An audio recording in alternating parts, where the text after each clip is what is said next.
Assalamualaikum warahmatullahi wabarakatuh. Terima kasih yang sudah mengklik video cerita mistis dari Ibu Sarika. Nah, sore hari ini saya ingin membawakan sebuah kisah nyata dari teman saya yang bernama Putri, di mana Putri ini mempunyai seorang teman yang bernama Dila. Nah, Dila ini baru membeli sebuah rumah yang cukup istimewa, cukup megah di sebuah daerah. Nah, di rumah itu, di samping rumah itu terdapat pohon kapuk 2 buah yang sudah sangat tua dan menjulang tinggi. Nah, setelah si Dila ini membeli rumah tersebut, tidak ada dugaan-dugaan yang lain gitu ya. Seperti biasa saja lah ya, karena dia sangat senang karena sudah mempunyai sebuah rumah baru gitu kan. Suami dari si Dila ini seorang kapten kapal. Jadi setahun sekali, 6 bulan sekali itu baru pulang gitu kan. Nah, memang cerita ini agak mirip ya dengan cerita saya sebelumnya, tapi ini berbeda orang. Nah, setelah rumah itu dibeli oleh si Dila, Dila sangat senang sekali karena itu termasuk rumah mewah gitu kan. Nah, setelah dia berceritalah kepada Putri kalau dia senang mempunyai rumah ini, dia sibuk. Si Dila ini mempunyai seorang anak kecil sekitar umur 2 tahun. Nah, jadi si Dila ini hanya bersama anaknya saya tinggal di rumah itu. Jadi si Putri ini berkata kepada si Dila, "Wah, berani betul ya kamu tinggal di sana hanya berdua saja loh. Kenapa? Tidak ada apa-apa," kata si Dila tadi kan.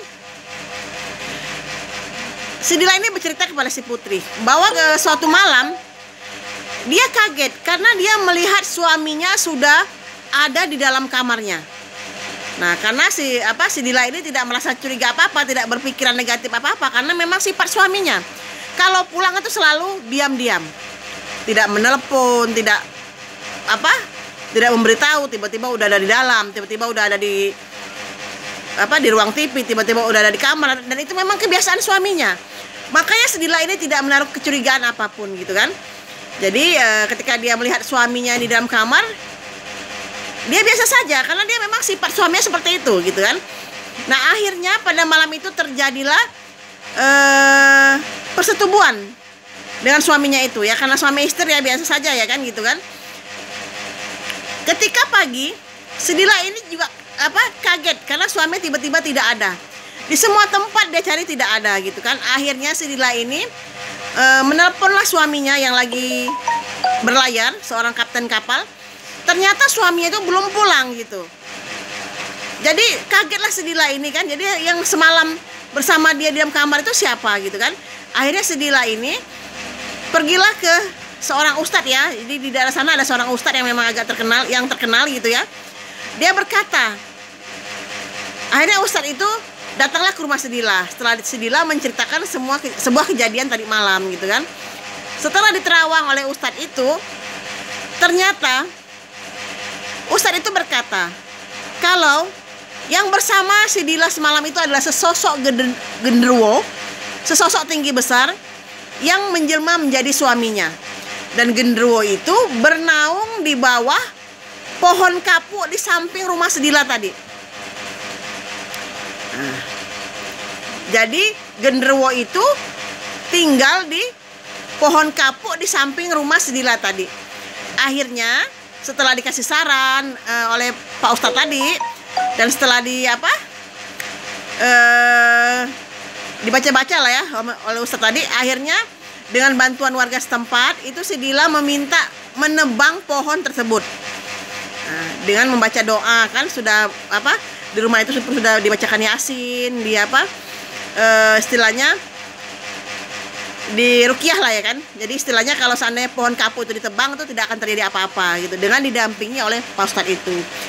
Akhirnya kedua pohon kapuk itu ditebanglah oleh si Dila. Gitu.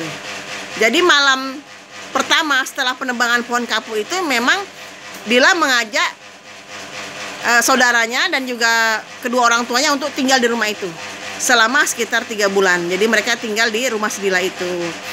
Karena suami si Dila kan berlayar belum pulang gitu kan.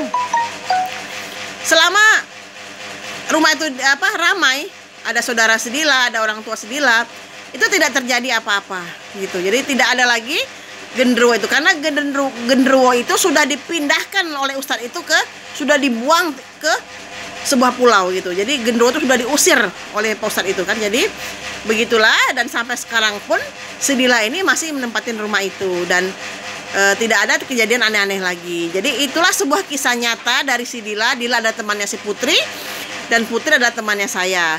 Dan cerita ini baru saja diceritakan oleh teman saya Putri. Ini sebuah kisah nyata. Nah, terima kasih yang sudah mendengarkan cerita saya sore hari ini. Mohon bantuannya untuk subscribe channel saya ya. Terima kasih. Assalamualaikum warahmatullahi wabarakatuh. Semoga semua sehat selalu, bahagia selalu, dilimpahkan rezekinya, dan diberikan kesehatan baik lahir maupun batin. Terima kasih. Amin.